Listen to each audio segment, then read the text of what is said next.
The event that never happened. Part 2 of 4. Rafiq did not sleep that night. He sat at his kitchen table with every ledger page he had photographed on his phone spread across the screen, his notebook open beside him, and a cold cup of coffee he had forgotten to drink. He found the pattern before dawn. 4:40 was a clock. But it was not counting days since the ledger was opened. It was counting days since each specific unit had been logged as transitio compilati. There were 43 such entries across the 7 sub-ledgers. 43 names. He recognized one of them. 3 entries before his own, logged at day 311, was the name Voes. He sat with that information for a very long time. Then he went back to the Meridian in the morning, because he did not know what else to do. Petra was already seated when he arrived. She smiled her bank teller smile and slid the morning ledger across the desk. He sat down, opened the ledger, and said as casually as he could manage, "I noticed the building has a 41st floor." The smile did not change. "The Meridian has 40 floors, she said. "I counted 41 last night from the street," he said.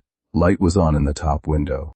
She looked at him with her pale gray eyes and said, "You must have been mistaken." He let it go. He went back to his desk and pulled up the sub-ledger and looked at his own entry again and felt the morning tilt slightly sideways. He went home that evening and called the firm that had hired him. His contact there was a man named Desmond Cho, senior partner, a voice Rafiq had known for 11 years. "The Meridian job," Rafiq said. "I need to talk to you about some anomalies I've found." Desmond said. There was a pause on the line that lasted exactly long enough to feel deliberate. "Rafiq, we haven't placed you on any assignment in 5 months. You took personal leave, remember? You said you needed time. We agreed to hold your desk." Rafiq stood in his kitchen with the phone pressed against his ear and said nothing. "Are you all right?" Desmond asked. "Is there someone I should call?" He hung up. He sat down on the kitchen floor with his back against the cabinet. He pulled up his phone's calendar.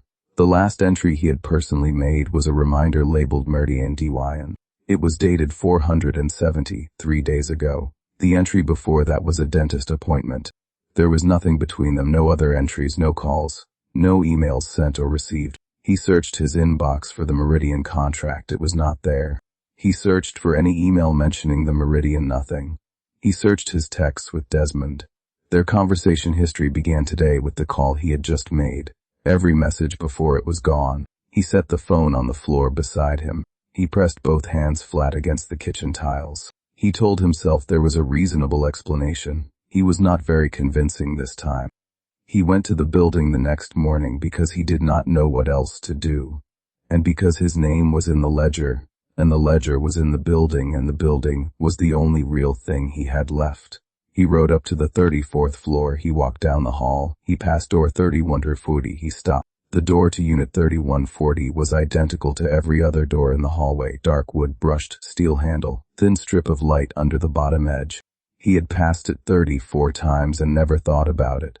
He had never thought about it because, and this was the thing that stopped his breathing, his mind had simply slid over it each time, like a finger skipping across a scratch on a record. He reached out and touched the door handle of unit 3040. It was warm, not room temperature warm, warm like a palm pressed flat against the other side. He snatched his hand back. Behind the door something moved. Not a footstep, not a voice, a slow rhythmic sound like breathing, but lower and too slow and with a faint vibration that Rafiq felt in his back teeth. He backed away from the door. At the far end of the hallway, the elevator doors were open. The car was waiting. He had not pressed the button. Inside the elevator, the tall figure in the charcoal suit stood facing the doors. Its blank face pointed directly at him. Its 2 long fingers were pressed flat against the interior wall of the car. The elevator door did not close. The figure in the elevator had not moved, had not blinked, had no eyes to blink. But its 2 long fingers had left marks in the steel wall. And on its jacket label, pressed flat like a business card, was a photo ID that read Osei, Resident, UI 3140. That's it for part 2. Follow Untold Lores for part 3. Like and subscribe for daily stories.